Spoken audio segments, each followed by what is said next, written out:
Welcome everybody to a closing session of the World Press Freedom Conference 2020. We have 2 days of really impressive speakers, and I would like to share some of their thoughts. Really short clips, but they are really inspirational and impressive. Like Maria Ressa, for instance, who spoke to us in the opening on the attacks that she has to endure. Lies, laced with anger and hate, spread faster and further than facts. It's true. And then I spoke to Lina as well, who struggles tremendously in her work, balancing bravery and fear. If we commit obsessively to what we're doing, we stand a chance to win. And just this morning I had a conversation with Agnès Clamart, and she told us about what happened with research to Khashoggi, but she was really tremendously powerful and she had a call to action. Over the last decade, about 1,000 journalists have been killed, many more have been attacked, and ironically, these attacks and killings are taking place more in countries at peace than in countries at war. This was Irene Khan, and also she was really impressive, and I think now we can show the clip of Agnès Clamart. Us here, and I hope you, our audience, are demanding justice for Jamal. We are demanding justice for Daphne. We are demanding justice for Ghislaine and Claude. We are demanding justice for Chris. Join us in demanding justice. Join us in standing up for justice. Join us in acting for justice. It is our justice too. I'm about to talk to Minister Kaag, who's already at the table. Welcome to you as well. But yesterday I spoke to her colleague, Mr. Blok, and heard about the pain of losing a family member because of his journalistic work. And Blok says this about that. So one day I woke up, I heard the radio news that a Dutch journalist was killed in Indonesia. 10 minutes later the phone rang and my father told me it was Sander. With which brings it's very close to you. And of course, unfortunately, since Sander, numerous of his colleagues have been killed. And sitting at the table, I could really feel the words of Minister Blok as well. And how could I say, how painful it is that we have a conference here in The Hague, talking about World Freedom Press and about the conference. And just today, we got the news that in Afghanistan, a female journalist, a television reporter, was killed. We don't know the circumstances yet, but she was shot.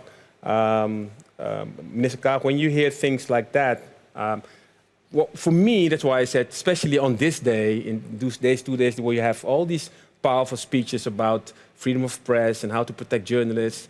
We try to improve ourselves and the world. And then this happened in Afghanistan with a colleague of mine. What are your thoughts? Well, sadness for her family, respect for her role. And I think we don't have the luxury to say, well, it's difficult. We owe it to this journalist and the many others who've gone before her, and sadly the many others who will follow her path into perhaps a violent death because they stand up for principles. From the privileged position we have in the Netherlands or other places, places of influence, power or authority, we owe it to them, we owe it to stand up for a fundamental human right, which is the freedom of expression and the free press. So we need to do more, not less. How can we do more? Because that's the crucial question we ask 2 days in a row. Yeah. We all want to do more, but we don't know how. Yeah, the how sometimes. The how is often the tough part. We always agree on the what, and then you get to the how.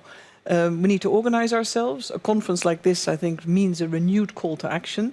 We need to build alliances. We need to support. We need to give access to tools, but we also need to speak truth to power. And that is not happening enough. We need to extend a shield of protection to these journalists in all these many places. They're local actors. They're important in their communities, but often they feel as if they are forgotten. They're not a statistic.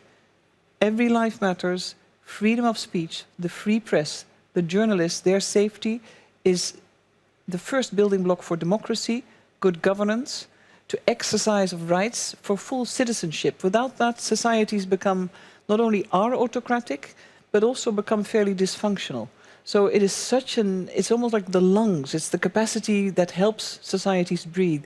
We need to invest. That's why I think the Netherlands has organized this conference. Yeah. And we need to build capacity, build tools, do the technical part. It's the easy part, but that we can make available. And what we see as well is not only physically journalists are harmed, but also with words, misinformation, disinformation. Yeah. It's growing, fake news as it's called nowadays, but it has been quite long. How do you see the development of trying to tackle that? Yeah, first of all, I think it's an issue of concern to all societies around the world, democratic societies and non-democratic societies. It erodes trust between people in government. It's difficult to have sound policies, and it's menacing. Fake news is menacing. It can destroy reputations. It attacks people's integrity, and it intimidates. And that's precisely how bullies and illiberal democrats and autocrats, they win. So we need to shield ourselves. We need to build systems where you can verify, the famous fact-checking. And, for instance, the Netherlands, we've launched the digital hub, where you can give access to the tools to counter information.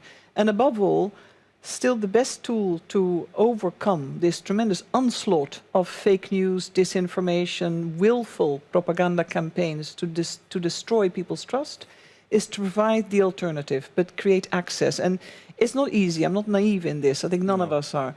But we need to break through these bubbles and these vertical pillars of disinformation that are being created. But you need to transcend. So build the TV stations, build the digital tools, particularly in developing countries where the means are lagging behind. Yeah, because here in the Netherlands we have a relatively luxurious position.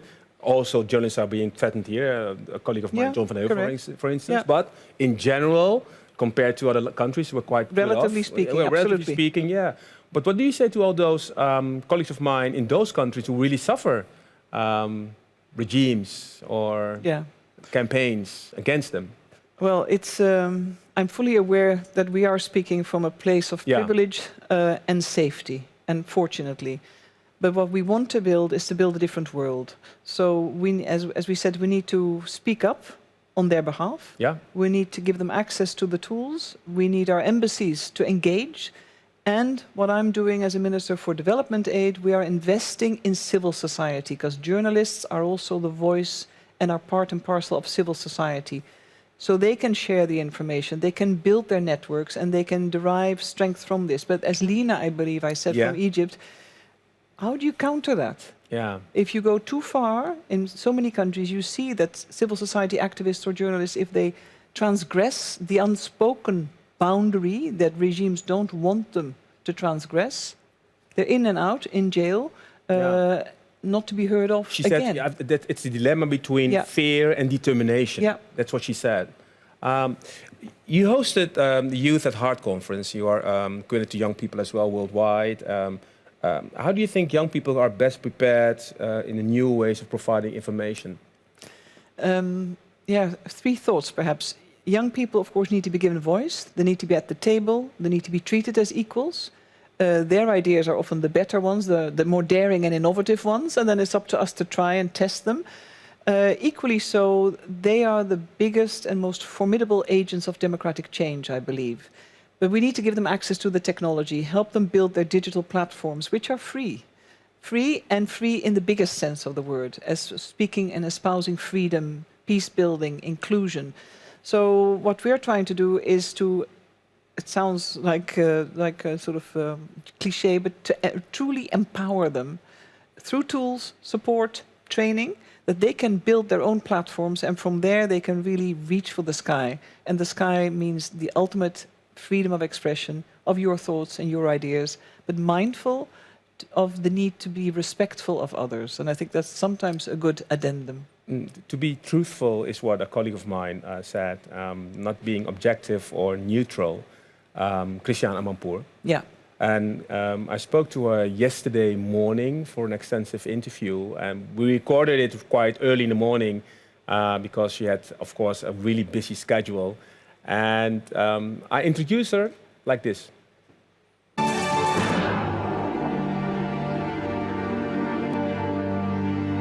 What did this TV icon on journalism did not win? She won really quite everything. Her international career started out in 1990 as a correspondent for CNN. She did Gulf War, Afghanistan, Rwanda, Balkans, just to name a few. Christiane Amanpour, welcome to the World Press Freedom Conference. I'm really honored to have you on the show. Umberto, it is a pleasure. Thank you. I just want to tell something about this year, because this year has been quite remarkable, 2020. A pandemic paralyzing societies, Black Lives Matter, the first female and first person of color as a vice president-elect, a president who's not willing to concede officially, and them talking only about the Western world, the press being framed as fake news in the biggest democracy of the world. All these topics you hear, what impact do you see on the state of press freedom in the world when you hear this? And I'm only talking about 2020. Well, Umberto, you summed it up. It's been a very difficult 4 years for the press. I think more difficult than usual because, in general, the press around the world, when we talk about world press freedom, usually should have a champion in the United States, right? The home of the First Amendment, the so-called most evolved democracy in the world that has put freedom of expression at its very core in terms of its constitutional protections. Unfortunately, for the last 4 years, and even potentially for a little bit before that, during the campaign of 2015-2016, one of the main candidates who then became president decided that the press was the enemy, actually used the words enemy of the people. And if you remember, that was a term that Stalin coined, enemy of the people. So we rejected that flat out. And then he spent the last 4 years from the podium of the White House and any other podium he could find, talking about fake news and accusing journalists who are free, fair, and independent of reporting fake news. Now, this was obviously false, but what it did was give a very, very unnecessary and dangerous leash to dictators, authoritarians, and bad actors around the world. Already it's dangerous enough for reporters around the world, and I don't mean us foreign correspondents, which is dangerous enough, but in reporters in their own home countries where they don't have a freedom to operate, where they're already under attack and under scrutiny and under danger of being silenced, imprisoned, and worse. Those leaders and the bad actors in those countries for the last 4 years have had a president of the United States who enabled them to crack down on the press. For me, that's the most difficult and unacceptable result of those 4 years. So I believe that if nothing else, we at least have ended that, the enabling and the empowering of the attack on the world press by their own leaders, with the wink and a nod from the President of the United States. But the thing is that not only the President of the United States, you see that his remarks and his views on the press as enemy of the people, it resonates with lots of people. It resonates with 70 million people who have voted for him. And it resonates with, as you already mentioned, with different leaders as well, who sort of copycat him. So how does that impact the way you have to do your job? Well, it does not impact the way I do my job. I continue to do my particular job with all the tools and all the methods that I've always done it. I don't take my cue from anybody who is going to falsely bash us around the head with false accusations. I'm speaking metaphorically, obviously, but it's a very difficult position to be in. And you've probably watched the White House press conferences. As you rightly say, it's not just the president, it's his spokespeople, it's anybody who, tends to support him, who says these things to the press, and it's dangerous. We had at CNN, I believe it was about 2 years ago, actual bomb threats phoned in. It caused the entire Manhattan building to be evacuated. They actually found devices. It is a very, very dangerous game to be playing, and I'm very glad that it's over. I'm very glad that it's over. I have spent my life and my career, Umberto, talking truth to power, holding the powerful accountable, and defending the freedom and the safety of the press. A free and independent press in no matter what country is a vital element of civil society and of democracy. Without a healthy press, you don't have a healthy civil society, you don't have a healthy nation, because, you know, we are here to tell the truth. And as you know, the difference between truth and lies is the difference between freedom and dictatorship.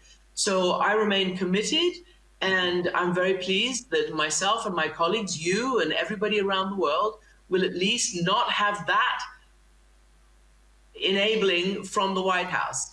I have to really measure my words because it's been 4 very difficult years. Yeah, you say you're glad it's over, but is it? Is it over? Isn't it the fact that it's the way it's being treated, the way power and a president is treating a press?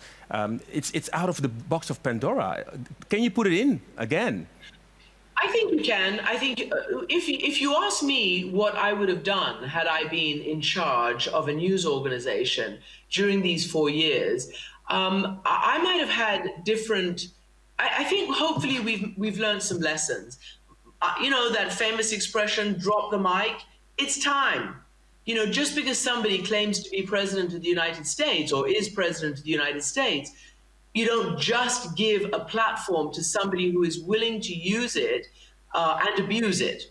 There have to be general standards of truth, of evidence, as if you were in a court. You don't just come to court and lie under oath. The same way, you don't come onto our platforms, hog our platforms, and spend the whole time lying and spreading disinformation and misinformation. The Washington Post spent the last 4 years fact-checking. I think it's up to now 30,000 actual lies and bits of disinformation that the president has spoken from the podium and elsewhere. So this is not me making things up. This is being catalogued. So one good way to stop it would be not to blanket cover every single thing that is said.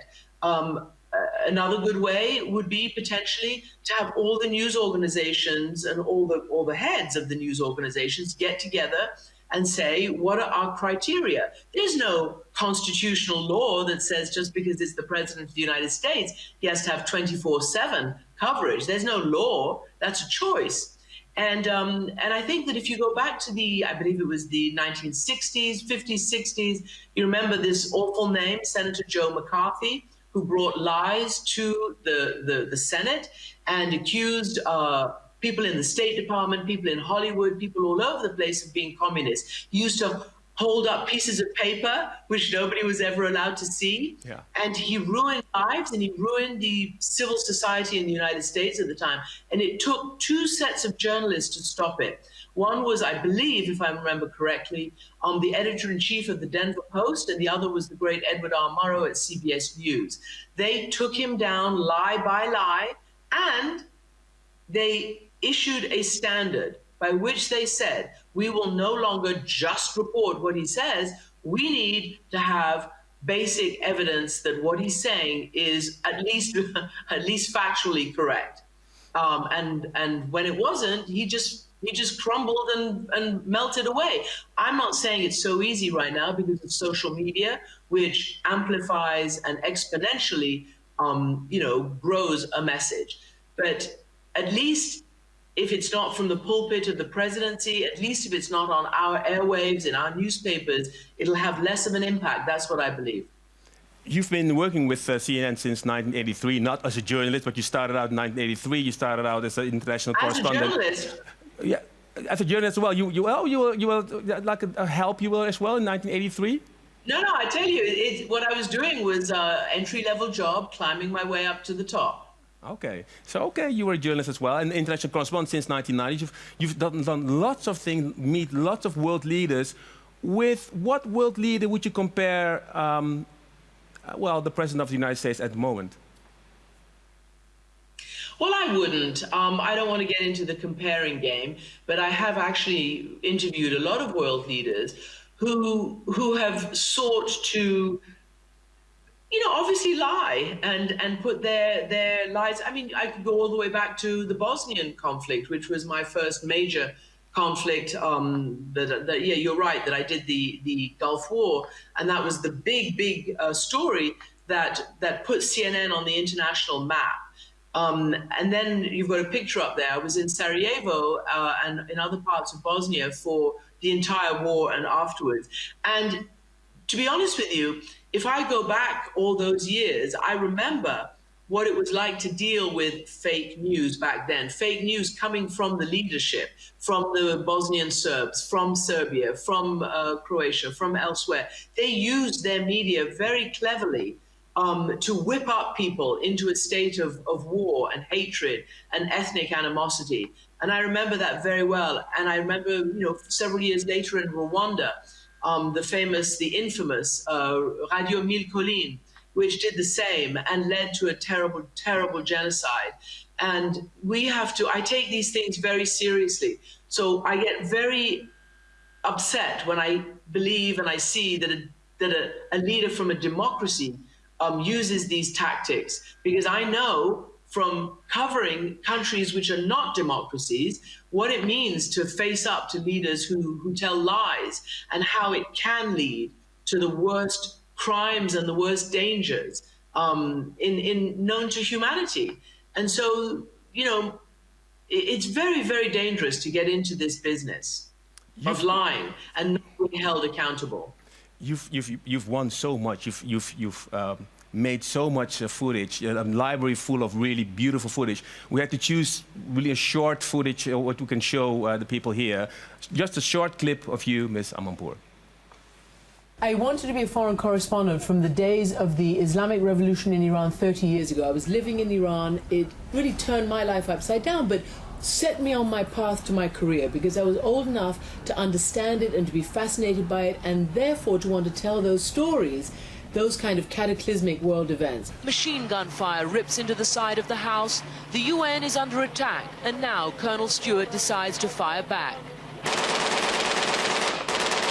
And we, young journalists, it was my generation's formative war experience. We were there day after day, week after week, and really year after year, constantly, and telling that story, and finally making it impossible for world leaders to continue to turn away. That hasn't changed, has it?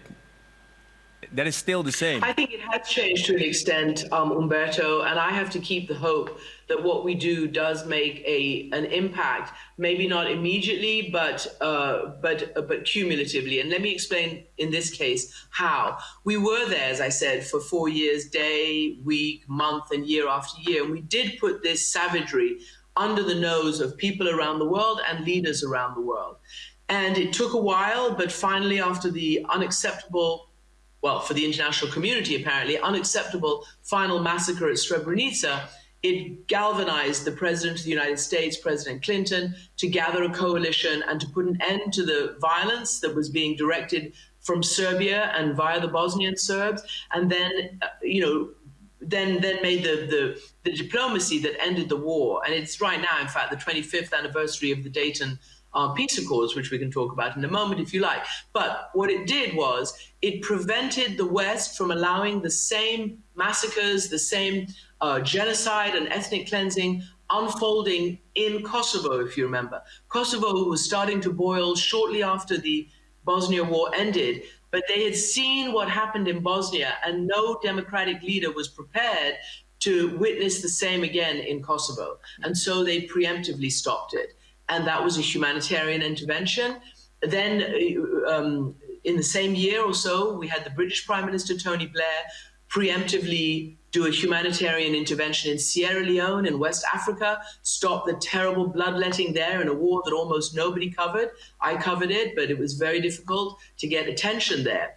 And what I believe strongly, and this is a huge issue of moral imperative for me, when we are there, our eyes are on the story, we can at least make sure that people know what's going on, and we can at least never allow a leader to say, oh, we didn't know what was happening. That's what we did in Bosnia.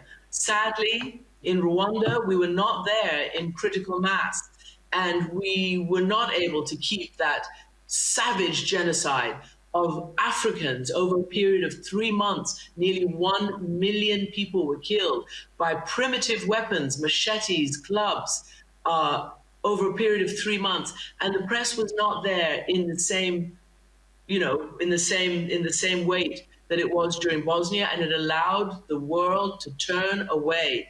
And ever since, the United Nations has apologized, the President of the United States apologized. And so those are the differences. So I believe it does work. What we do works, and what we don't do works as well. In the Netherlands, we've got something new going on. We've got the National Broadcast Corporation, the NOS. That's our biggest news organization. And this year, the chief editor decided to get away with all the logos on the news vans in the cars because it's being attacked. They're being attacked in our own country, and we're not even in a war zone. How do you react on that? That even news organizations in a country like the Netherlands, they're willing to move their logos because they want to protect their employees. How do you perceive that? Well, I'm very sorry to hear that. That's news to me, and obviously it's unacceptable. Unacceptable. I don't know the full details of why they would be angry at you or at the organization. It's a general notice of what's happening with MSM, mainstream media, fake news. It's being called as well, the NOS is being called out as like, you're doing fake news. And what they try to do is try to have truthful stories, objective stories, not neutral, but objective. So that's nothing really going on, but it's a perception that's going on, and more people are coming out and calling them out as you are part of MSM, mainstream media. Well, to be fair, they're all ridiculous acronyms. MSM, what does that mean? We're just the news. Everybody's sort of fallen into this trap, unfortunately. And as I say, it does get amplified by social media. And so anybody who wants to cause trouble, or you have in your country, obviously, like in many other countries, the deep dark web, the conspiracy theories, the ridiculous lies that people have latched onto. I tell you, one of the things that I'm very concerned about is how do you teach people to know the difference between truth and lies and where to go to get the truth. And I read an interesting op-ed, which I think that governments and schools or those around that space might want to look at, and that is literally teaching kids social media literacy. Like I was part of a service in the United States which tried to bring elderly people, senior citizens, direction as to where to go to find the truth ahead of the election, ahead of the 2020 election. Because people thought that, many communities are vulnerable. Many communities are not quite sure where to look, where to find real news. So I was part of that effort. And I think that effort obviously needs to start from the ground level now, from schools. From the minute you can read, you need to be told where you can go to find the actual truth. And there are many, many, many, many places. All the brand names, for one, fact check, talk to your friends, talk to your parents. There are ways to be able to discern between the nonsense and reality. And I think that's a challenge for us as we go forward now. I've got two questions from the audience. They send them in, and this one is from Jeff Baraka, and he's originally I'm a sports journalist as well, and he's got a question about sports journalism for you. Hello, WPFC. This is Jeff Baraka from Chicago. My question for Ms. Amanpour: what can music, arts, and culture journalists like myself and sports journalists do to be more supportive and protective of our at-risk investigative and political colleagues? We're less likely to be targets of attack, so how can we amplify their work with our own? Thank you. I like that question. Thank you, Jeff Baraka. Look, I think that we're all in this together. If you take my show, my nightly show, I sometimes do sports. Obviously, we have a sports department at CNN, so I don't get all the good interviews there. But I do culture, I do art, I do films, I do books, I do all sorts of things. I reach out and support all sorts of other areas in the sphere of communications and news and culture. And I think we can all learn to do that to each other. And when we see things that are unjust or colleagues who are under attack or whatever, we try to support them. We maybe bring them onto our own shows, those of us who have a platform. But I do think that, you know, somehow we're going to have to figure out a route out of this entanglement that has so terribly twisted truth and lies. And when people say to me, well, but Christiane, I don't know where to find the truth, it's almost like a dagger through my heart, because I say, well, my show, watch my show, you know, maybe watch Umberto's show, listen to the radio, go to PBS, go to the BBC, go to the New York Times, go to, you know, all the proper newspapers around Europe, all the tried and tested and true brands, which you know historically have brought you the truth and the facts. I think it's just too easy these days. It's all about clickbait. And I have to say, I will not let up on criticizing the great big social media tech giants who bit by bit, when they're forced to, make adjustments and seek to help. But in general, refuse to accept the responsibility that they are not just platforms, they are also publishers. And why should they have access to the world's minds and brains and eyeballs and money without paying a single cost, without a single condition, without saying, if you want, you know, to come onto my platform, you have to abide by a very simple fact, and that is accuracy and truth.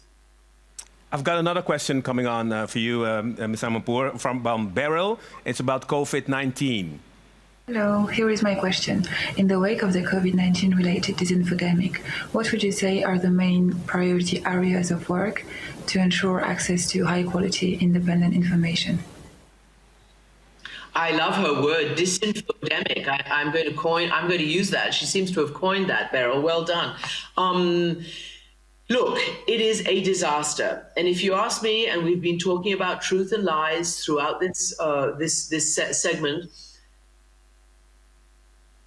it is so dramatic. Here in front of our eyes, we have witnessed since March, truth and lies actually means the difference between life and death.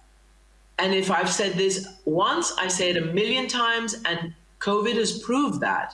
The number of people who've died of COVID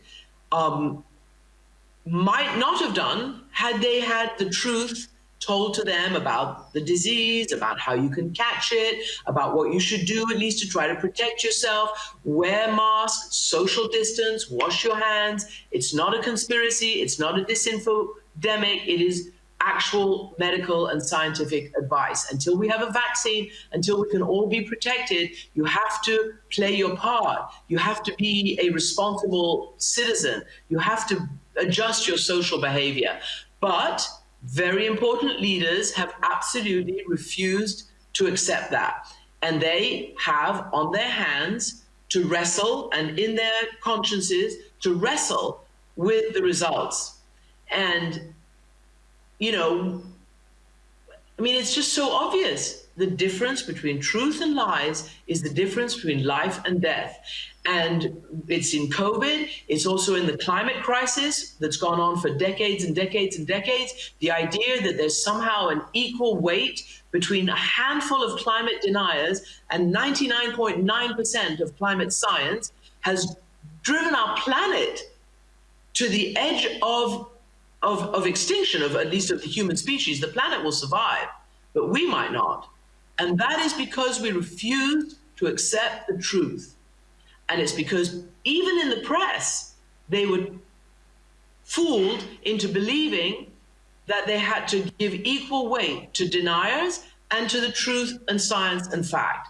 And this is a real problem. And wherever I go, I say, it is not about neutrality. Don't get stuck in this idea that he said, she said equals the truth. It doesn't. You have to know what is objective. You have to be able to speak the objective truth.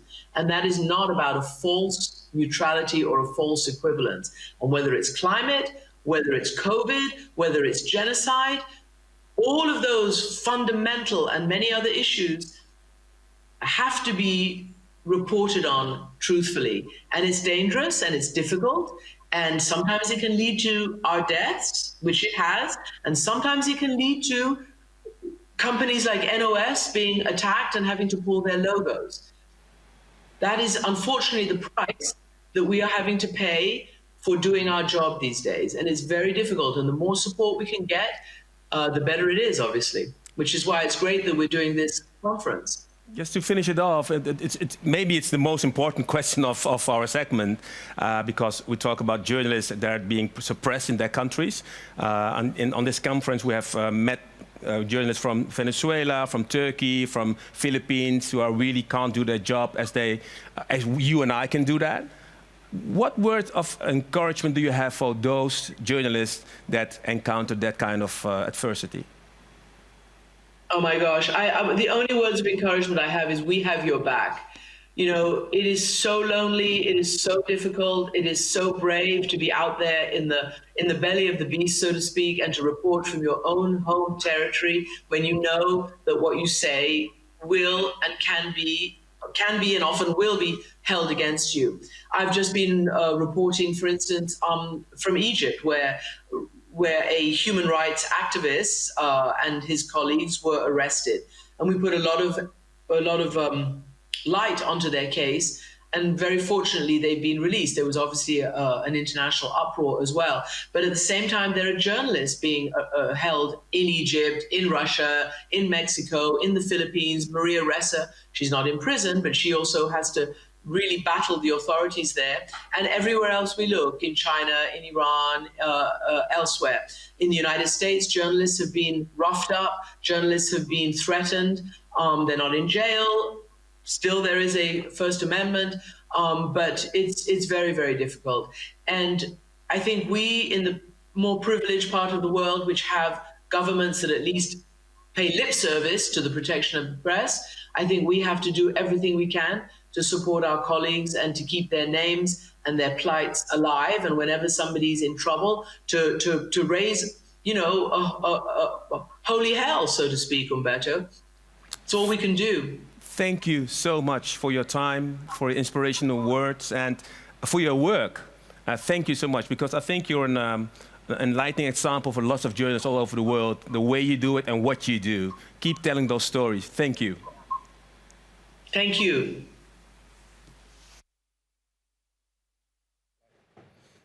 There was a pre-recorded interview I had yesterday with Christiane Amanpour of CNN, and her words are really inspiring. Another pre-recorded speech, as it is by the Secretary General to the UN, and that's Antonio Gutierrez. Dear friends, I send my warmest greetings to the World Press Freedom Conference. Journalists and media workers are crucial to helping us make informed decisions. During a pandemic, those decisions can make the difference between life and death. COVID-19 has given rise to a second lethal pandemic of misinformation, harmful health advice, and wild conspiracy theories. The press can provide the antidote, verified, scientific, fact-based news and analysis. But since the virus took hold, many media workers have been subjected to increased restrictions and punishments simply for doing their jobs. I thank everyone involved in this conference for your advocacy on behalf of independent media. And I call on all governments to protect media workers, fight impunity, and strengthen press freedom. Journalism without fear or favour is essential to get through the pandemic and to build a future of peace and human rights for all. Mr. Antonio Gutierrez, and we're nearing the end of the conference. 2 days of impressive speeches and journalists under pressure, and we try to support them and try to tell those stories. And next year is going to be in Namibia, so I'm going to speak later on to the Minister of Information, Communications and Technology of Namibia, Peya Mushilenga. But first, let's have a look what happened these 2 days here in The Hague.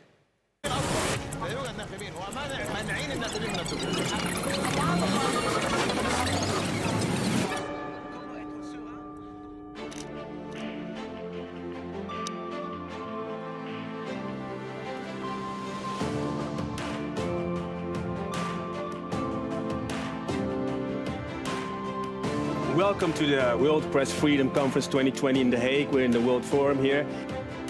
The World Press Freedom Day and the International Day to end impunity for crimes against journalists. There can be no press without freedom. The difference between truth and lies is the difference between life and death. All human beings are born free and equal in dignity and rights. Without press freedom, freedom of expression being protected, you cannot have a true democracy. All other freedoms flow from it.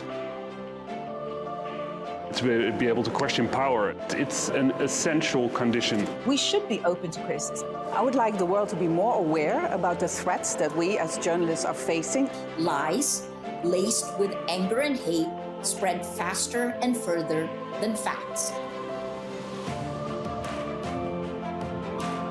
Press freedom to me means that I can do my job without having to consider my safety. Often what's missing is just political will or governments making this enough of a priority. I have a responsibility to do all we can to make sure that they can do their work in safety. This important event is an opportunity. There was a time for analysis.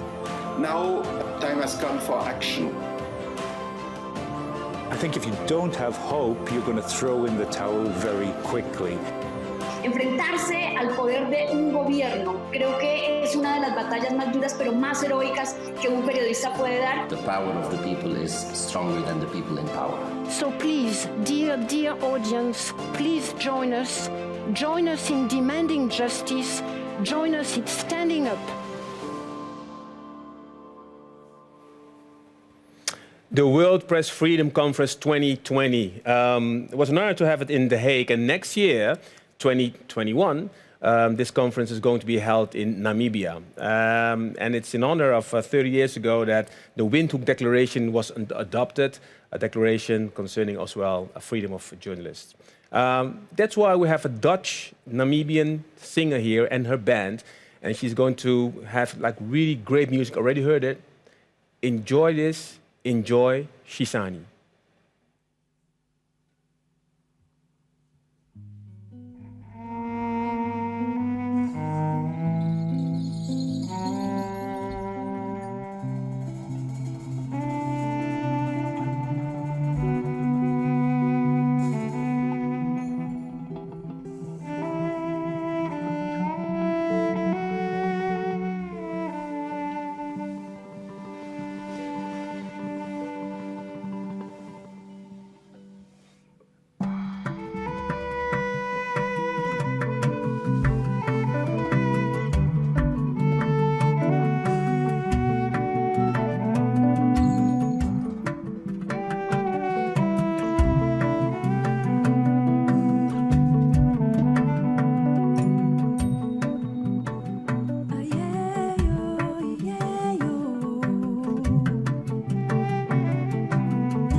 Now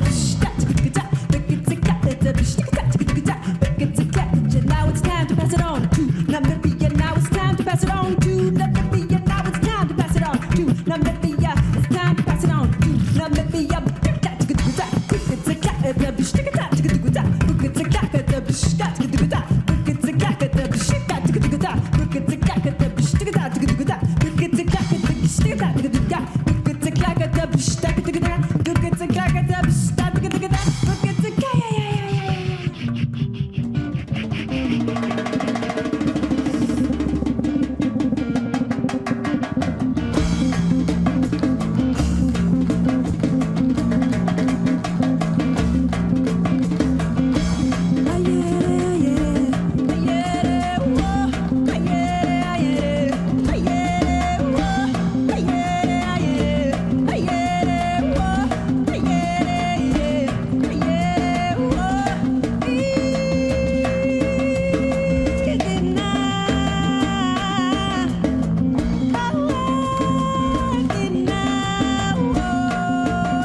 So, Shishani, music from Namibia. Thank you so much for your music, and thank you so much for your inspiration.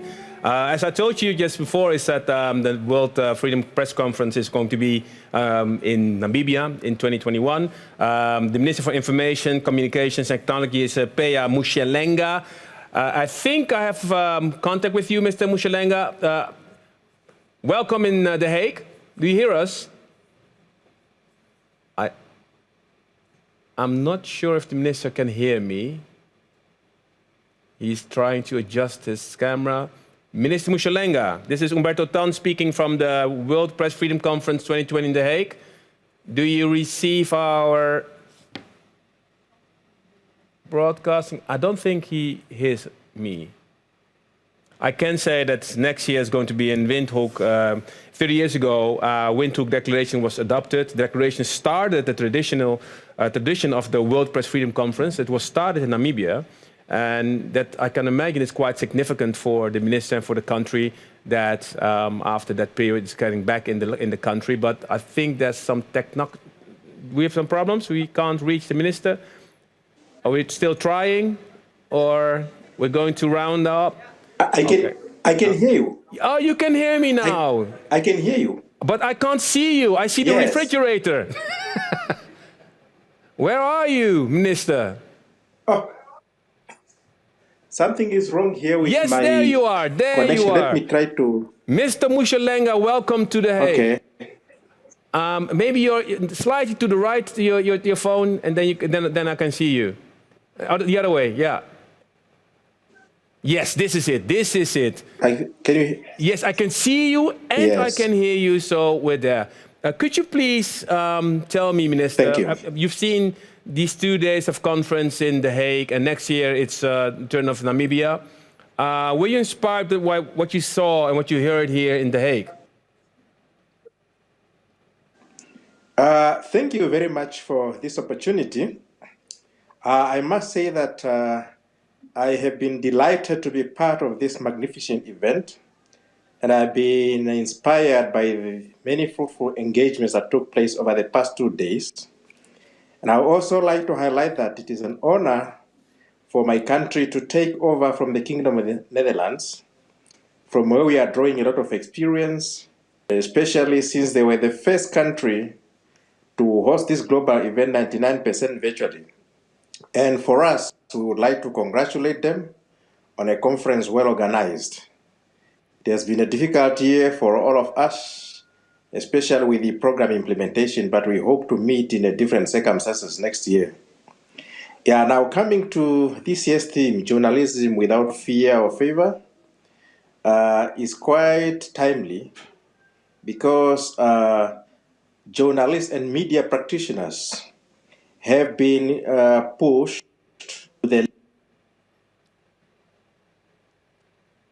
I think we don't have connection anymore. But it's quite clear that the minister is quite proud that Namibia is going to organize this conference next year. For now, I will say thank you for watching us. Thank you for trying to hear the stories that's being told here. We heard some dreadful stories. We heard some hopeful stories. And I hope that journalists all over the world can do their job without fear or favor. And what we've done here today is try to make everyone aware of what's happening in the world and try to connect to people who want to improve of the situation, what's happening now. So again, thank you. And we might see each other again next year in Namibia. So bye.